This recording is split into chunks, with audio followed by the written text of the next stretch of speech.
What if the biggest mountain you face isn't out there in the world, but inside of you? In today's episode, leadership strategist and best-selling author James Robbins takes us on a climb into the soul, courage, and authenticity. If you've ever wondered how to break free from old patterns, face your dragons, and step into your truest self, this is a conversation you don't want to miss. Enjoy the show.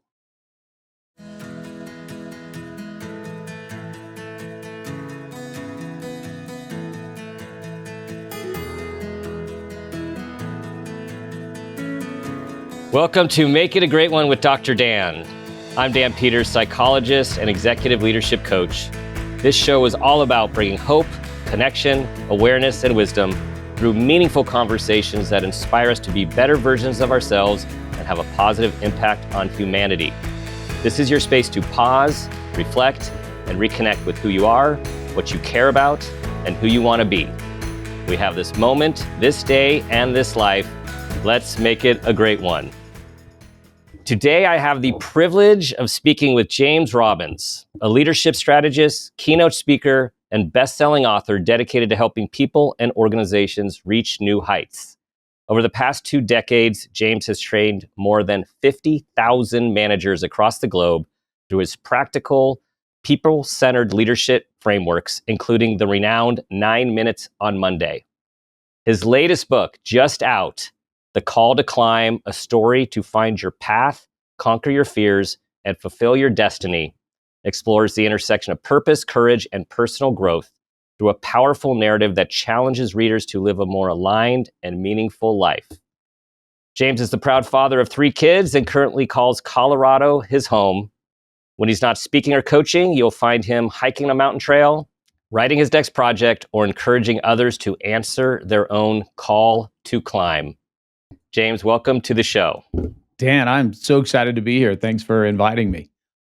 All right, so before the show, I had to tamp down my excitement to talk to you about your new book, and I wanted to start there. So much I want to talk about you and your journey, your climb. But your book is so good. It is so good, and I have a story. You're a storyteller. I have a story to tell you. So I was having trouble getting your book in time, and I always like to read when I can. And so I was doing my research on your site. I was prepping. I was learning about you. I was listening to your podcast. And then I stumbled upon, okay, there's three chapters for free. Just sign up. So everyone, you're all going to want to do this on his website, which he'll tell you at the end. And I'm like, all right, I can get 3 chapters. I'll be set. This will kind of round out my experience and my knowledge and understanding of James to be ready for the show. So I quickly went through the 3 chapters, and then I'm like, okay, I can't stop. I can't stop. So I went back on Amazon. I'm thinking how can I get it quick enough? And then there was Kindle. And so downloaded the Kindle version and went through the entire book. Couldn't stop reading it. And I hope you take this as a compliment that your book impacted me. It took me back to my early 20s in a book that has stayed with me, that had a tremendous impact, an experience, a mysticism, and a transformation. And that book was called The Way of the Peaceful Warrior. And I can't say enough about your storytelling and the depth of the journey in this book. Well, Dan, that means a lot to me, and thank you for that. When you put out a book, there's those moments of insecurity, like, is this actually any good? And it's still early, so waiting to hear how it resonates. So that's you music to my soul. So thank you for saying that. Genuine, every word. And I know listening to your recent solo episode, you consider yourself a good storyteller, but you've never considered yourself a good writer. And I think there is an important distinction. And what's brilliant about this work is it is a story. And I know you're known for your storytelling. That's what you do on stage. And this truly is a story. For me, I think, yeah, it's like stories have always resonated. I love stories. My initial career, I wanted to be a movie director and make movies about stories. I think, there's I read lots of books, as I'm sure you do as well, and there are certain ones that resonate with you. I've read a lot of nonfiction, but the parables really speak to me when people have been able to tell a story, even though they the truths might they could write it also in a nonfiction book, but there's something about the story that sticks with people, I think. You've got a little a mountain, a silhouette of a mountain behind you, and I know mountain climbing, from what I've seen of your speaking, is a major theme. It is clearly a major theme in the book. What when did that start? Like, what was your road to being the mountain climber? I grew up on a small cattle ranch in the foothills of the Rockies. So every morning I could see out our dining room window, you could see the Rockies in the background. And my father would take me into the mountains fishing. And I don't know what it was about the mountains, but they just made me feel two things. They made me feel small, but they made me feel safe. Something Mm. about this, there's a security in the mountains, and there's a sense of awe that happens there. You just look up and you're like, I want to climb that. I want to get up that. And I'm definitely not a professional climber, or deathly afraid of heights, by the way. But there is something about that call to climb something. And so I think it started early on. As the character, as Riley, I know this is, there's aspects often in these sorts of stories that are oneself. And before we start talking about Riley and his journey, um, what did you learn? What have you learned from the mountains? Like, how did you grow and expand? Or, anything that was a defining moment for you as you have climbed? I mean, so many, and so much of the book was written out of my own challenges and struggles and dark nights of the soul. Um, I think the largest mountain I ever climbed, that I talk about in my keynotes down in Bolivia, that really pressed me to my limits, where I wanted to give up. And not only did I want to give up, I wanted other people on the team to quit so that I could get off this mountain without, looking bad by quitting. There's something about a climb, and whether that's actual mountains or just metaphorical, that tests you, that really brings out what's inside. That you wouldn't know what's in there until you're faced in those moments. And then sometimes it's ugly that comes to the surface, and then you think, okay, well, that's in there, so what am I going to do with that? Um, a lot of the book came out from, like I said, a dark night of the soul that I had in my 30s, when I was working and in a highly purposeful job that everyone was like, "You got the best job ever," and I was deeply unhappy, and I Hmm. was I was struggling for a long time, thinking I should be happy, but I'm not, and that was really the beginning of that. The soul. Um, the beginning of the book, it talks about this as an invitation, a summons from your soul. And, you know, kind of, what's that? You had me at hello, the Tom Cruise line. Like, you had me at hello. So, like, I was intrigued, and as you read, there's there's so much about the soul, and then so much work. This book has been called, part alchemist, and to be compared to the alchemist and then Carl Jung, which there's a lot of Jungian concepts that you just so effortlessly weave in. There's so much depth there. And in my work in the leadership space and interviewing a lot of elite coaches, there seem to be these different ways that one approaches helping people with peak performance, peak growth, peak leadership. And some are with habits and disciplines. And I think there were a lot of those, from what I did not read your first book, but what I know about it, a lot of more of the prescriptions. And that's one approach, right? That discipline, the habits, the motivation. And then there's this other, which I feel like you are one of the leaders in, is getting in touch with one's authenticity and one's soul, right? Bringing in the spiritual vision. And I'm wondering, did you always have that that look, that perspective, or was there a time that it started to come out and you started to courageously embrace it and talk about it? Yeah, it's more the second one. So that spiritual aspect was always there. But in terms of bringing that into the work world, I didn't. And I didn't have the confidence to do that. It was always like prescriptive, 5 things, these 7 steps, whatever it might be. And so, again, back to if I go back into my mid 30s when I just had that crash and burn, like I just kept plowing on, right? And to give some more context to it, when I came out of college, I ended up going into ministry, Christian ministry, which was Mm, not on my even top 100 list of things I thought I might do. But, anyways, I ended up doing that and I I loved helping people, right? So I loved helping people, but over time the culture of the organization I was in began to change and I started feeling like I was in this sales organization and and then all these leadership tactics. Well, out of that, I really I felt so depressed and thought I want to quit, but I felt like I couldn't. And I had people in my life telling me, "Well, you can't quit. You can't quit this job." And anyone who's been working in a even a not-for-profit or a highly purposeful job, like to quit, you feel like you're letting someone down, right? mhm, Like quitting on God, like that's heavy. Quitting on people who say, like, you're so good at this, you got to keep doing this.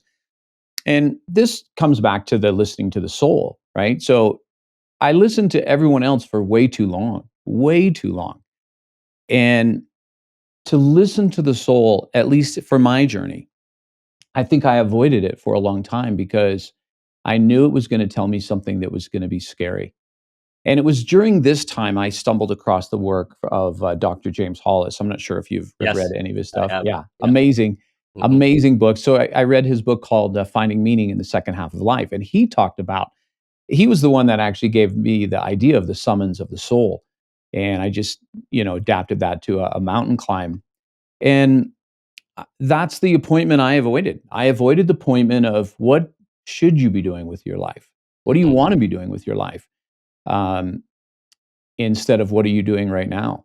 mhm, And yeah, I wish I'd have had the courage to be more authentic earlier, but I didn't. mhm, So, mhm. although there'd be no book if I had just been so courageous 15 years ago.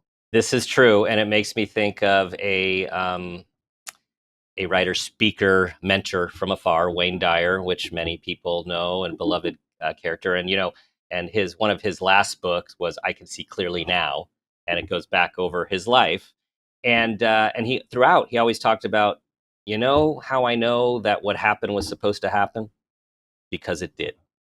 And as I've heard you talk about in other places too, like it's when I have the same sort of regret or longing, everything is a building block. Like it's if we're climbing the real mountain or the metaphorical climb, like the mountain, each climb, each base camp, we had to learn something from that climb to get to the next one. Absolutely. This book got rejected by, uh, Wiley 10 years ago and McGraw-Hill. They both rejected it 10 years ago, and Wiley now ends up publishing it. But I'm so glad they rejected it because it was nothing like it is today. It would have Hmm. been more like, "Here's the 7 steps and the 5 shifts," and it would have been very, prescriptive, and I think it wasn't meant to be that. So, for those of Yeah. you who are writers out there, and if you get rejections, just remember, it's just not the right time sometimes. Yes. Two things you're making me think of. Okay, I'm going to try to remember both. But one is, I think the timing is now because there is more and more talk and acceptance of the soul and authenticity, as being human, but particularly in the leadership space. And so I feel like the timing is ripe. And the other thing I think about is Jim Murphy in Inner Excellence. One of the things that always has stayed with me is when you're an elite performer, peak performer, you don't know if you're supposed to win. Like that's for the universe to decide because we're not always supposed to win. But it's part of our growth and journey. Yeah. Well, it's like, you coach executives, and I'm sure your experience is similar to mine that when they first are chatting with you, it's like there's something they're trying to fix, and it's something they're just trying to figure out, well, what should I do, right? Like, what's the right path? And yeah, often the path is before we build, we have to go within Hmm. and see, all right, what's going on there. Hmm. So we're going to talk about these aspects of the book without giving, of course, any of the book away. Okay, for me to say the name of besides Riley, but the teacher. Am I? Yeah, is that good with you? Santiago for sure. Santiago, right? Yeah. Yeah. So Santiago gives us so much wisdom, and one of the many pieces of wisdom is, you talked about the appointment, and if we don't take that appointment with the soul, we will keep getting messages, and we will keep running into things, and these things can be depression, they could be anxiety. I've been there both with burnout and that as well as you. um, and the universe has a really interesting way of making other things even outside of us happen to wake us up, to give us another opportunity. But the soul does not, it's in there for everyone. It does not stop. It wants to be expressed. It wants to be heard. Absolutely. And sometimes I liken it to, it's a little bit like your life is, you're standing on the football field and there's 100,000 screaming fans around you and everybody is screaming. And this is just the voice and the noise of the world.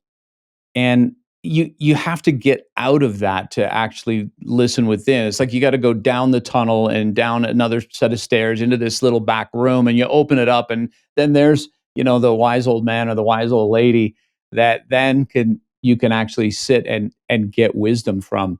But it takes a concerted effort to do that, at least for me, right? Hmm. It's so much easier just to be distracted, I don't know, watch YouTube videos, like, do anything other than go inward. Because if Hmm. I go inward, what dark skeletons might I find? What things might scare me? Exactly. And what we know of the work of Carl Jung and Dr. Hollis, and that what is um, what you talk about through your characters in a very real world sort of way is the shadow, which is like the dark stuff, those skeletons. We have to bring them into the light, and it's scary and it's not fun. And that's where the integration happens. Like, that's where we, in many ways, have the opportunity to elevate. And when I say elevate, it's not only our outside stuff, but it's the elevate, like bringing the soul forth, bringing our true authentic self forth. Yeah, and what's helped me is learning to do that in a non-judgmental way. And I remember I was going through another really difficult time, and I had to make this big decision about life. And I just kept putting it off, putting it off, putting it off, because it was almost like I was afraid to sit with it. So I went up into the mountains and got away from nature. And I remember saying, and this was an appointment with the soul, because I remember saying, okay, James, what do you want? And don't judge the answer. And as soon as I said it, like, the answer was like, it was like lightning. And I was Mhm, like, okay. And it was the answer that scared me the most. And I was like, okay, then that's what I'm doing. But for me, it took getting out of my environment. It took me getting into nature. That's always been something that I have found to be helpful. When you can mhm, get into, doesn't have to be the mountains, it can just be the woods. Something about nature, I think, resonates with the soul. And now we can listen. But it's being okay that I'm gonna listen to the answer here and not judge it. mhm. And if we could do that, there's more authentic, the authentic voice, our own, our higher self, as you talk about. It has the ability to come out if we give it an invitation, right? If we're not ready to boo it or like judge it, or what will other people think about it. And that is the challenge, I think, is that honesty, to sit with that honesty. And it's not easy for humans to do that. No. And this is something that's not in the book, but and might sound strange, but there are times where I'm wondering, like, what do I need to do in my life, or I'm worried about something, stressed about something, and I'll sit and I'll get quiet, and then I'll ask, what would the 20-year version of me down the road, right? So now, like, what would the 75-year-old version of James say right now? And then it's amazing the wisdom that just sort of Mhm. comes through in that moment. I've told my Right. kids to do that as well, Mhm. and it's it's always this calming, like, hey, it's not as bad as you think, or hey, you just need to do this. I think there's so much wisdom inside of us that Mhm. we don't listen to, or we don't trust it. We don't trust it enough. Mhm. So there's this there's the dialogue and the difference between the ego and the soul, that I'd like you to comment on in a moment. And before, I'm going to give a writing example of how I felt my writing my first book was versus a question for you in writing this one. You wrote, I learned from your solo, from 4 to 6 every day in the coffee shop. And it brought me back to, wow, like when I wrote my first book a long time ago, kids were young, was, like you said, working the day job, like you got to still do the day job. I was waking up and writing from 4 to 6 a.m. Like there's these things you look back in life and like, how is that even possible? I was writing, it was through my work and something I cared about, but if I had to look back, it's more ego-based writing. It was more like I'm writing for this purpose to get this work out there. I do think it's going to help people. I've never done this before. I'm younger in my career. It's like it felt much more ego-based.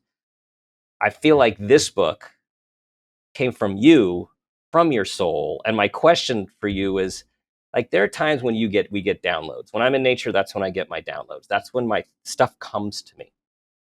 How much of this book, these are my words now, I want to hear yours, like, was a download to you versus like that writing? That's a great way to put it. I knew how the book started and I knew how the book ended. I didn't know the journey at all. And it really did unfold as we went. So, you know how some writers will tell you, like, I'll map it out and map out the plot and all that. And then some other writers, like, hey, it'll unfold as you go. And that really was the case here. And honestly, Dan, it was an emotional experience to write this book. I think it was healing in many ways, cathartic. There were several sections where I would write and I would feel emotional, and I would even tear up. I'd be in the cafe, like, all of a sudden I've been tearing up, and then I'm like wiping my, men are never graceful at how they wipe tears. And then I like look around to make sure no one's seeing me, wondering what's going on. And some of the sections, even on the rewrite, and then the proofread, I would just feel this emotion. So I think for me, a lot of it was cathartic, and I think there was that download aspect of just, yeah, the story just unfolded. Hmm. So ego versus soul. So share your experience and your what you've learned about those two and how you guide people from the former, which we can't avoid, the ego. It's there. It's always going to be there, and to the soul and why that's so important. So in my work in leadership and working with companies, I'll often be talking about, growth mindset and drafting off of Carol Dweck's work, of course. But the when I think about growth mindset in the book, it's a bit different. It's a bit, I think, deeper in that I talk about the soul mindset versus the ego. And of course, as you know, like the ego is always going to be there, and it is that protective part of us that doesn't want to be rejected from the tribe and wants to prove itself.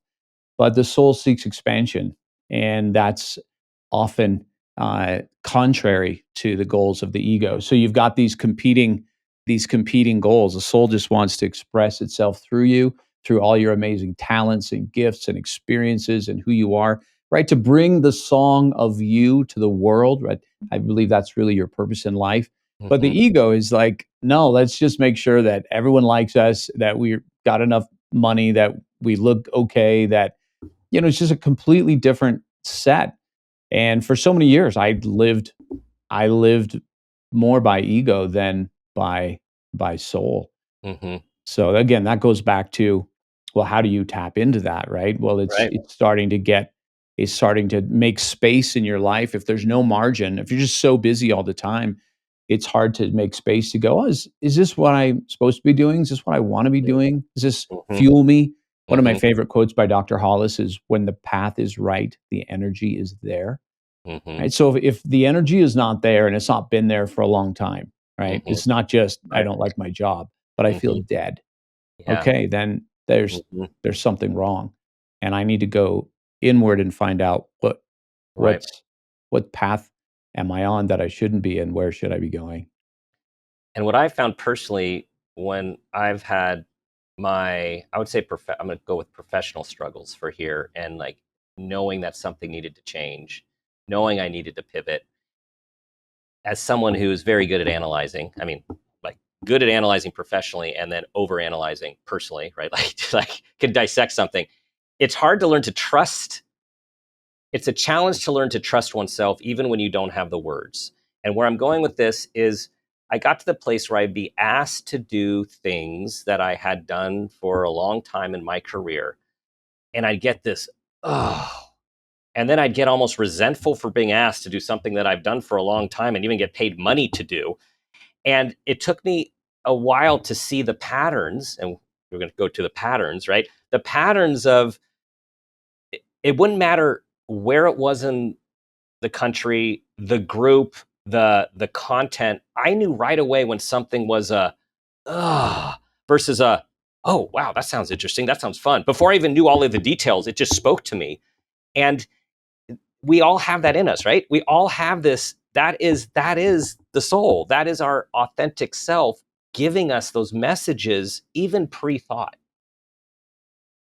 Yeah, and one of the questions I love is when you think about what was a great day for you in your childhood that you can remember that really stands out to you and what were you doing? And there's clues there, right? There's clues into the thing that lights the soul on fire, even though they were in a sense in their infancy, actually tells you something about your path.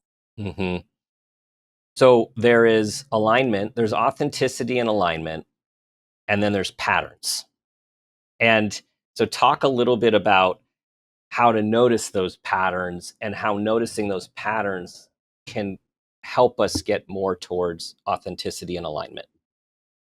So there's a part in the book where Santiago is talking about someone who had been climbing previously and how they had been keeping a journal and then they began to read previous entries from previous years and they noticed wait they're the same, like the same thing is happening. Well, that's a true story. I mean that's my journal. And one thing that happened, I started journaling maybe in 2014 and I journaled for like 10 years almost daily. And the app that I use, they came out with this update maybe 6 years in for me, and it was like you would log in and it would say, "Hey, you have 5 other entries on August 12th, previous years. Would you like to read them?" And I'd be like, "Okay, Oh, sure."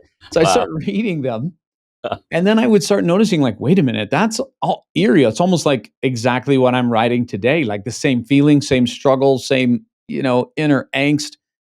And so much so that I would copy and paste them and send them to friends like, "Hey, check this out. Like, isn't this weird?" But here's the crazy thing, Dan, is that the more I began to look back, there was not only just struggles that were the same, sometimes the same thing was happening. Like one time I went in and I was thinking about launching my podcast and I was thinking all weekend about it. So Sunday night I go, right, hey, I'm thinking all weekend about launching my podcast. I'm really excited about it. And then it's like, hey, do you want to review entries? 3 years earlier on the day, it was like, hey, I'm just thinking about launching the podcast. Been Wow. thinking all weekend. There was being in the hospital in Costa Rica for stomach pains, only to find out that a year earlier on the same day, I'm in Madrid, Spain, in the hospital for for Whoa. emergency surgery to get my Whoa. gallbladder out. Like all these things that almost like I don't believe we're living in some kind of simulation, but Right. if The that Truman almost like Show. It's gives like the you Truman Show. Yeah. yeah, Yeah. exactly. It Yeah. almost is like, wait a minute. And one of the kickers was I one time I couldn't get over this flu, so I went into, CVS. I thought, okay, I'll get some antibiotics. I go and see the nurse practitioner there. So she's opens up the computer. I'm telling her all my symptoms, and then she goes, "Wait a minute." She goes, "You were already in here today." And I'm like, "No, it wasn't." She goes, "Yes, it's right here. You were at our beaches location." And I'm like, "I've been in bed all day." Then she goes, "Wait a minute.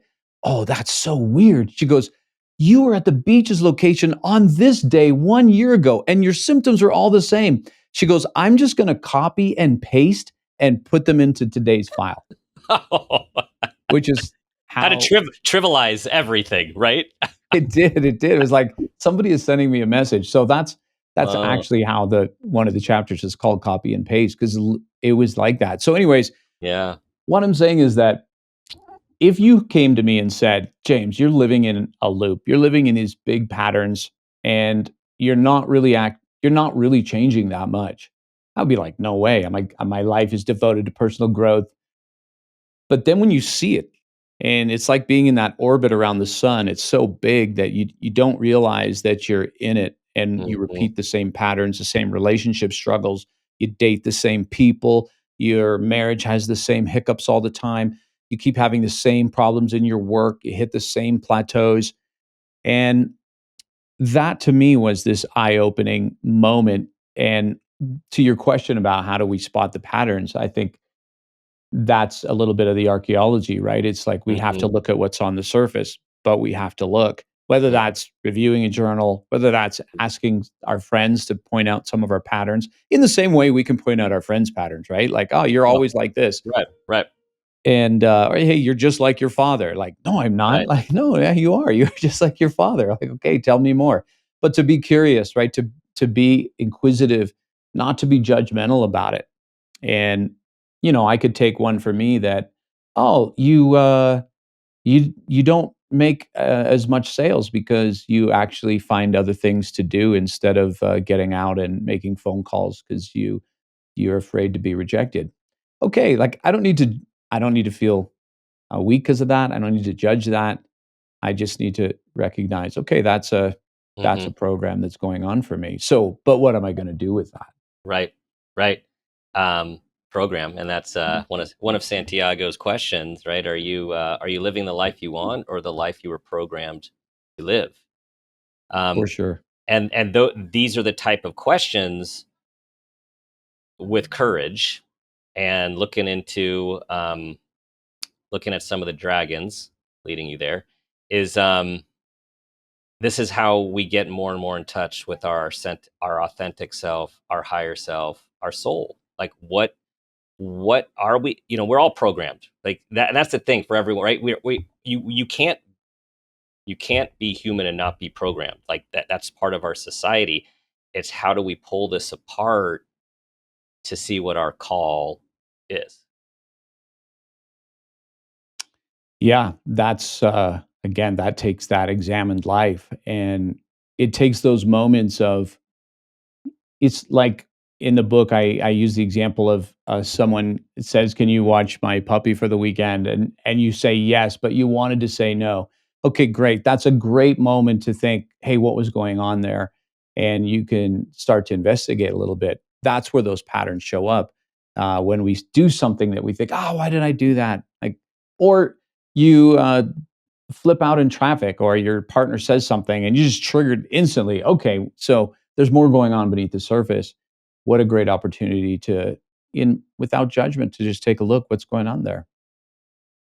So how does looking in the dark caves and staring the dragons in the face help with this process? So as I see it, I talked about this in the book, right? These three dragons, and they breathe sort of those deepest fears that we have, that we're not good enough to be loved, that we don't have anything useful to offer to the world, and that we're powerless to run our lives, right? That we don't have agency. And different times we will bump into those and they're so horrifying. So for example, the person who is gotten behind in their bills and the mail starts piling up and they feel ashamed by that. Well, one of the reasons they stay away from that is they just can't handle that shame of like, look at you, like you're not powerless, or look at the kind of person that you are. But understanding that how we how we defeat dragons or at least tame them is with courage and with truth. The courage to go towards them and then the truth to be able to counter their lies. Hmm. So in that moment of, let's say, the person that's avoiding opening up their mail, well, the courage is to go, I'm going to wade in there. I'm going to start to open my bills, even though I can't pay them, even though it's going to make me feel like all this anxiety is going to come up. I'll have all these self judgments. At least I'm going to go and I'm going to do the action of I'm going towards it. And then the truth is just regardless of what lie comes up, but no, I'm the kind of person who, even though I got behind, I make things right, even if it's little by little. And sometimes it's just even as small as that to begin the pushback. And of course, Mm-hmm. as we do that over time, then that dragon begins to Mm-hmm. shrink. And I don't know that they ever go away. I mean, you might see that differently, Dan. At least in my life, some of the dragons are still there. When I go into a room, let's say I go into a room where I don't know people, but I there'll be that initial wanting to please people, wanting people's approval, and then I got to catch myself and then Oh remind yeah. myself, "Hey, Oh yeah. I'm not here to get approval. I'm here to do Yeah. something." Absolutely, and that's that awareness that Santiago teaches Riley, and about that awareness is I agree. Like those tapes, the programming, it's often always there. The goal is it gets a little softer. We can turn down the volume. It's not as present, but for many of us, it's going to show up. It's going to show up, and it's just like it's that pivot. It's that audible. So we can act in alignment more with our authentic self, pushing the ego and the fear, tamping it down a little bit. Like I don't need to be protected here. I'm safe. I'm okay. I don't need to be liked by everyone. I just got to be me. I need to be me. Which that is one of the most powerful teachings of Santiago, is helping Riley to move towards his full authentic self, teaching him that he is here to be him. He is here to be him. And it it reminded me of a story that I have told to clients and on the show a few times, which is in college, not knowing I had undiagnosed learning difference. There were some classes that were really hard. They were just really hard. They caused a lot of stress. They caused a lot of self doubt, a lot of anxiety. And I would get to this place that I would say, like, God, I just want to find a job where I get paid to be myself. That has stayed with me. And as I reflect on it, as reading your book, that's the authentic self. That's me. That was my authentic. That was my soul saying, just be you.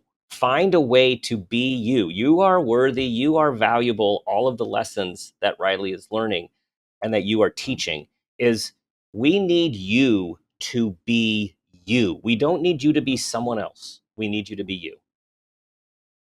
And I learned that lesson the hard way from a leadership perspective because I remember when I first got, promoted to leadership, it's that imposter syndrome of like, well, they obviously made the mistake or they're really hurting for people.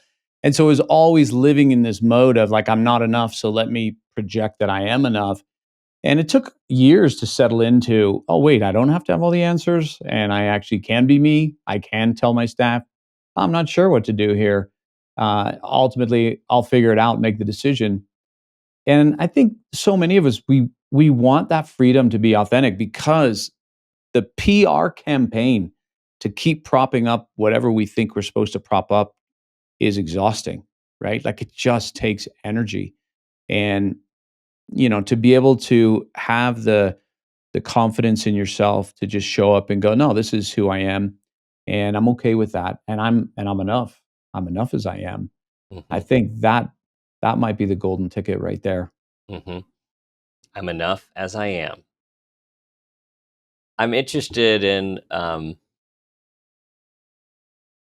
how you transform some of these individuals, right? Because people have expectations for executive leadership coaching, and you have a reputation that precedes you, from hard work over time. Like, hey, this guy has trained all these people, this guy gets results, and now this executive is here to for you to help he or she, and also help the leadership team, the larger team, to basically go out there, kick ass, improve profits, improve performance, and drive revenue. And then you're like, okay, we're going to talk about your soul. we're going to talk about your authentic self. Like, right? Like, that's not what many expect. For sure, it's a little bit, the thing with our children is that you hide the vegetables, in the ice cream. Yeah. So we could first start by talking about, like, yeah, let's build a high performing culture.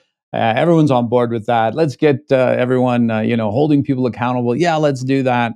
But yeah, then no, let's talk about your soul. Though I use Mhm. different words in the business context, but let's talk about you bringing the best version of you to work. What does that actually look like? Yeah. Right? Is Yeah. it the one that you're bringing now? And I'm not talking best as all performance.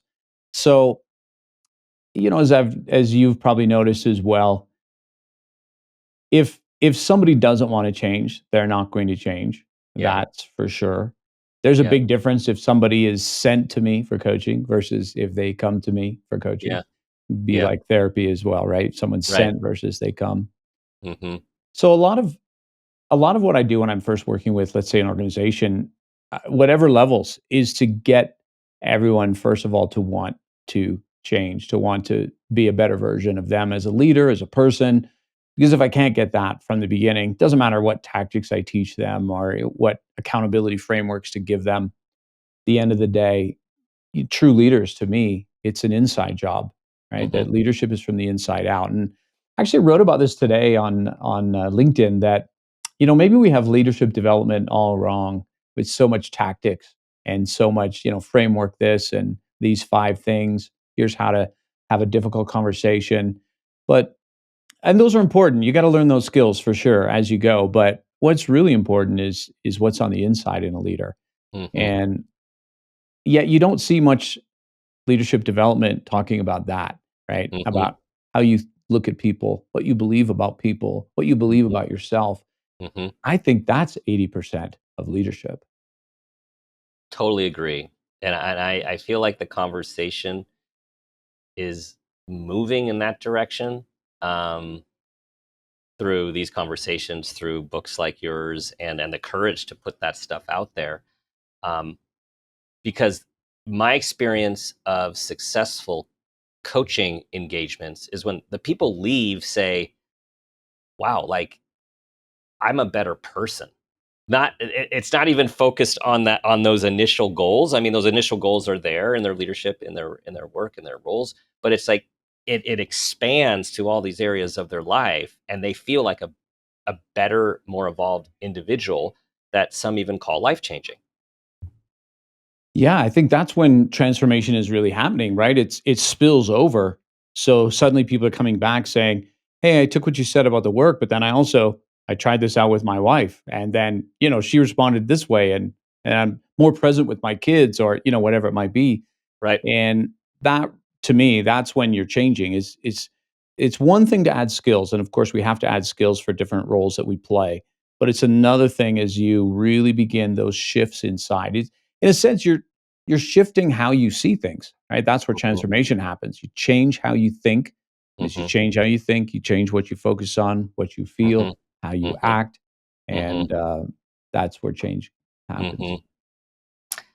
Hmm. So you can, get some real world feedback at the beginning of this book just being launched. Is So I had just finished your book yesterday at some point before I was starting a coaching session, um, with this guy. I will call him Joe, and I brought in the work of the authentic self, and we've been moving in this direction, but I was really able to bring this in with the book and the story, but leading him to go buy this book. That was his homework assignment.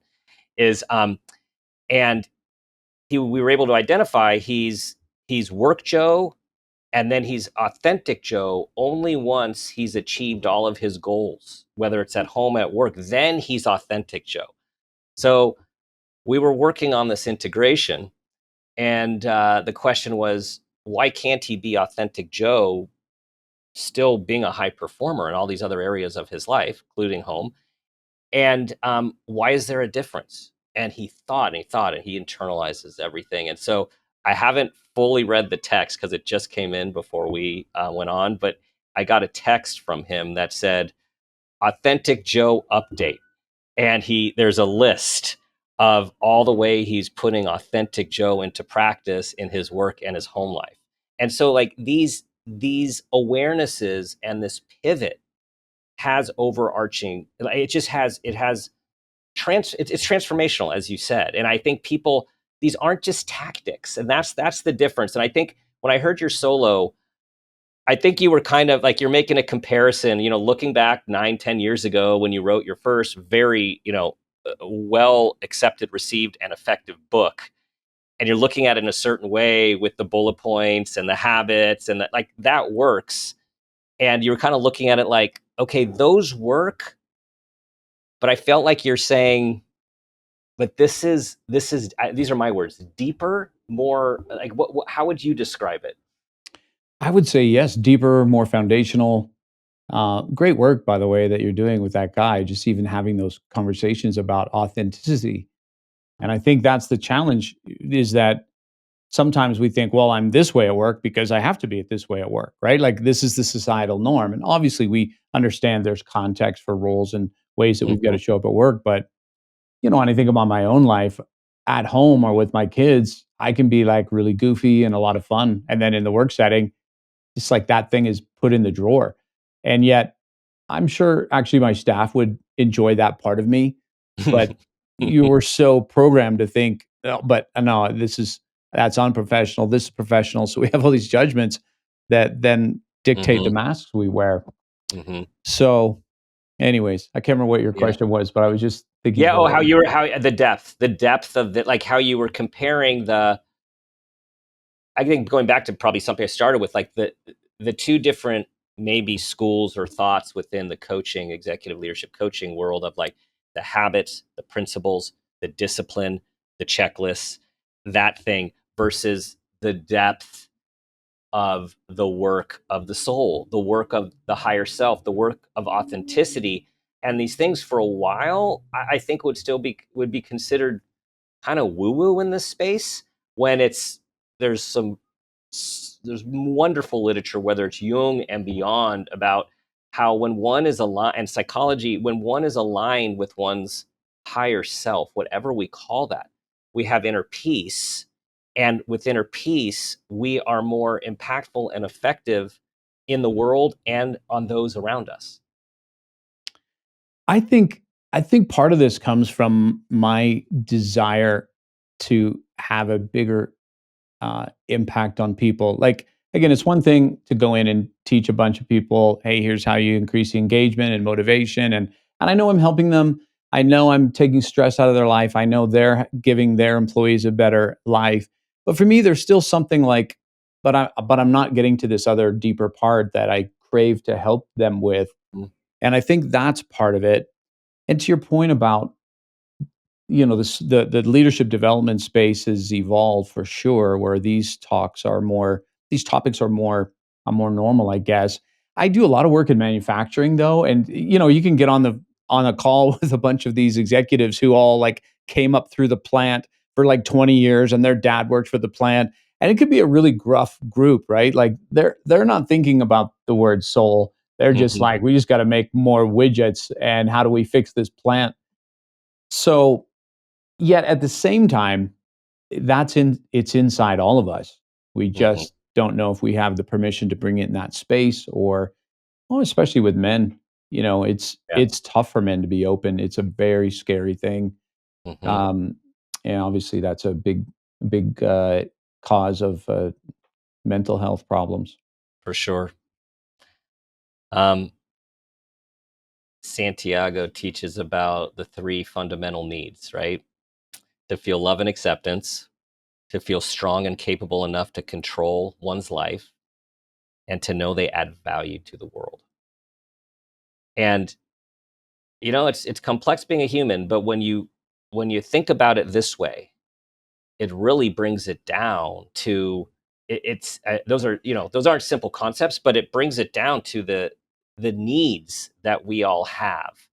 And if we're not doing the shoulds, if we're not doing the programming, and we could kind of put that aside, it's like, how do we get those three things? How do we move towards those three things, knowing that that's that call and that stir within? Yeah, we want to be loved and accepted, right? And of course, that's so evolutionary for us. I mean, to be loved and accepted means safety in the tribe. But the reality is, it means it's hard to find someone who's not loved by someone. I mean, someone might feel like, no, you don't understand. I don't have friends. I don't have, even for the person who feels like they don't have friends, if they were walking down the street and all of a sudden they keeled over because they have a health problem, people are going to come to you, right? They're going to come to you and tend to you and help you, and they're not being paid to do it. There's always people who will love you. Maybe you just haven't found them yet. The challenge comes where we believe that, but I'm not something enough to be loved or accepted. And again, a lot of that comes from our programming. But to me, the cure to that is just first to love and accept yourself. Like if you can just love and accept yourself Hmm. for who you are, Hmm. great. We came into this world like on our own. We're going to leave it on our own. There is something about being good with you Hmm. and having that be enough. And I'm not saying that's easy to get there, but Right. I think those moments, and I'm not there all the time, but those moments when I am there Hmm. and I stop thinking about the crowd, then I can show up and be my best. I'm not sure if you've ever heard of the Trier social stress test. You heard of No. that test they designed? So basically what happens is they take volunteers, they bring them in and they say, "Hey, you're going to get up on stage and defend why you should get this kind of mock job in front of this panel." And then like for 5 minutes you got to do this speech, and then so that's freaks people out enough, right? And the panel doesn't laugh, they don't smile, they just like look at you. And then what happens, they tell you to stay on stage and now to count backwards by multiples of 13 from like 2048.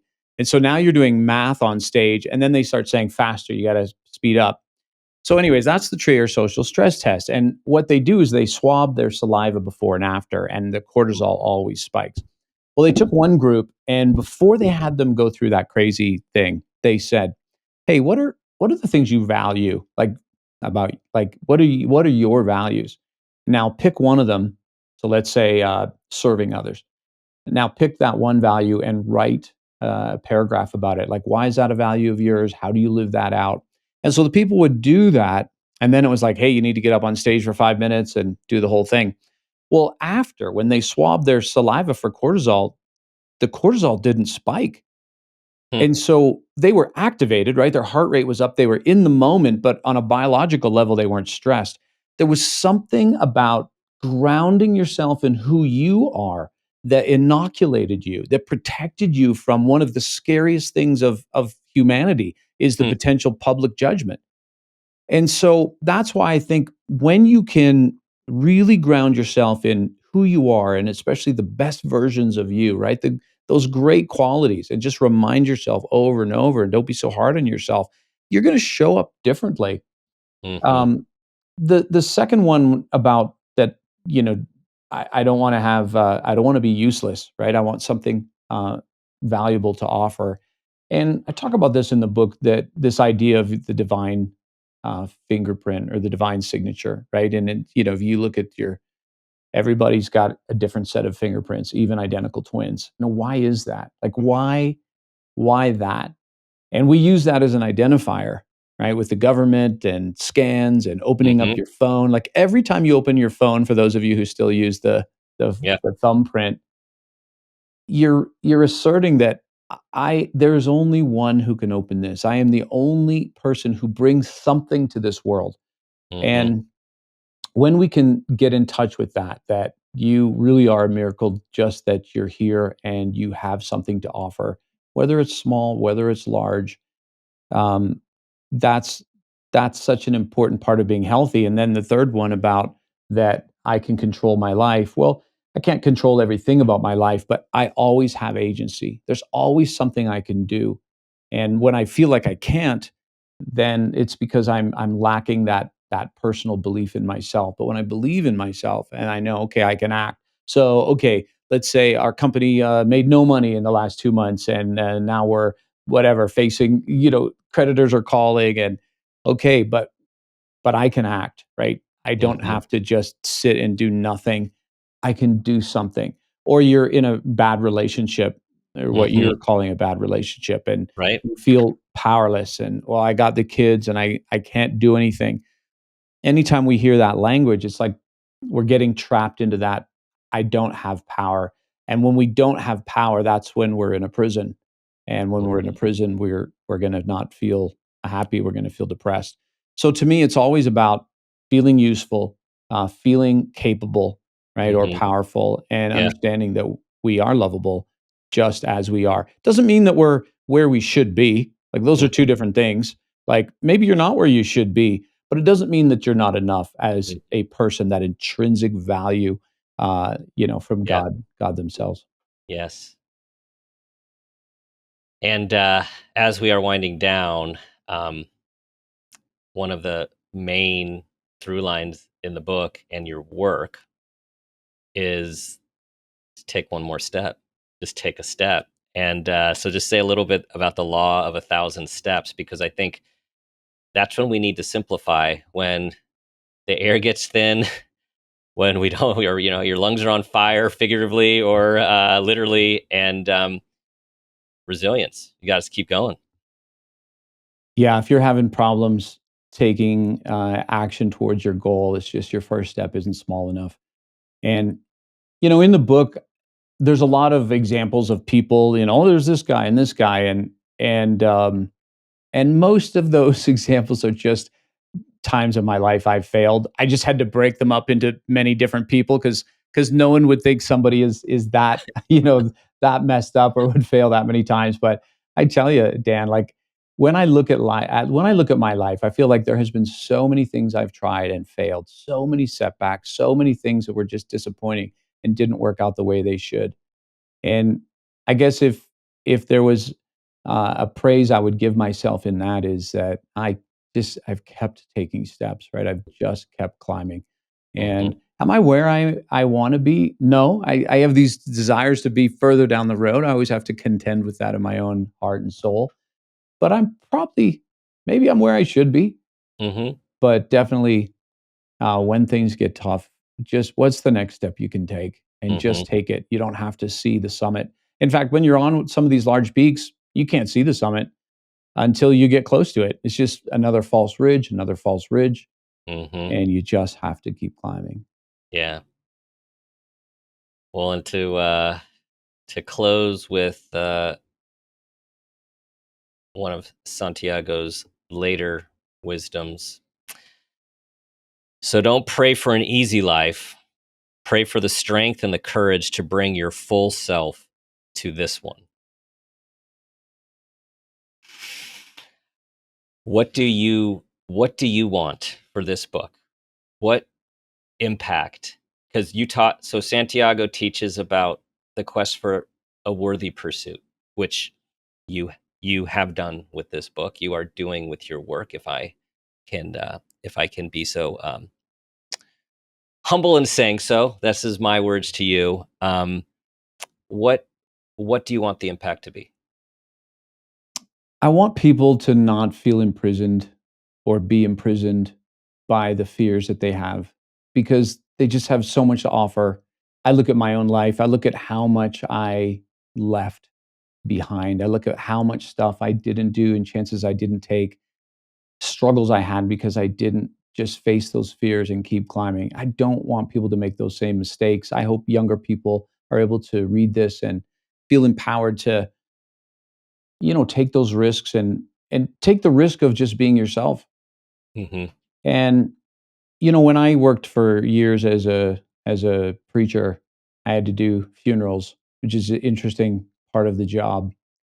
But in a funeral, there is a point where someone gets up and reads your eulogy, which is basically a list of everything that you did. And it takes about 2 minutes. And the rest of the hour is spent with people getting up talking about you, what you meant to them, how you inspired them, how much they'll miss you. And if that's sort of our closing scene, then it should tell us something about what's most important. So as much as we're chasing these mountains and chasing these goals and chasing a number in our bank account, hey, goals are good. They're good things to have. I think the real climb is just stepping into the elevated version of us, the elevated version that we're really called to be. So I'm hoping the book does that for people. It did it for me. All right, James. Thank you for sharing yourself with us and just the vulnerability and the transparency. And I think it's one of the things that attracts people to you and why you have the impact that you do. Um, Tell everyone where they can find you, the book, the podcast, your coaching. Man, you have lots of courses, you have lots of offerings. So please lead everyone there. Thank you. Yeah, the best way is to go to jamesrobbins.com. I'll just give you that one web address, and you can find everything through there. But jamesrobbins.com.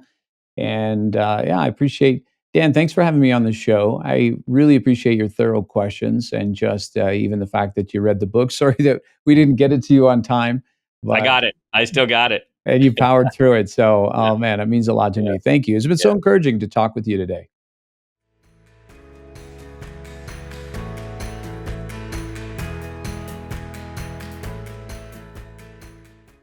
I was taken with James's humility and modesty and vulnerability as he teaches us through his own life experience, speaks and motivates us to be best versions of ourselves while seeking to be his authentic self. Here are 5 key takeaways from this meaningful conversation. Number 1, the soul always calls. We can ignore it, but the summons will keep returning until we listen. Number 2, authenticity is power. Leadership and life transformation begin when we show up as our full selves. Number 3, patterns repeat until we notice them. Awareness of reoccurring struggles opens the door to change. Number 4, facing our dragons shrink them. Courage and truth tame the fears that hold us captive. And number 5, one step at a time. Resilience and growth are found in simply taking the next step, even when the summit isn't in sight. Wonderful. Let's keep climbing, everyone. Just keep climbing. It's a beautiful metaphor, and it's one step in front of the other, and it's learning, and it's looking in the mirror and asking the hard questions and getting quiet wherever that space is that you can be quiet. Ask the question, tell yourself you're not going to judge the answer, and ultimately tell yourself you're good just as you are. Like we all do things we regret. We all make mistakes. Those are behaviors. That's not your essence. So be you. The world needs you to be you. And thanks for listening, for subscribing, your 5-star reviews. Please send this to everyone that you think will benefit, which is anyone on their growth journey. And I strongly recommend getting this book. It is transformative. And you know what I'm going to say, what I'm going to leave you with. We have this moment, this day, and this life, everyone. Let's make it a great one. This has been a Peters and Rossi production. Make It a Great One with Dr. Dan is produced by Laura Rossi. Our engineer is Phil Rossi. Theme music is Uplifting Folk by Awesome Music. Artwork by Kelly Dwyer. Follow us on social media at Dr. Dan Peters. For more information, visit drdanpeters.com.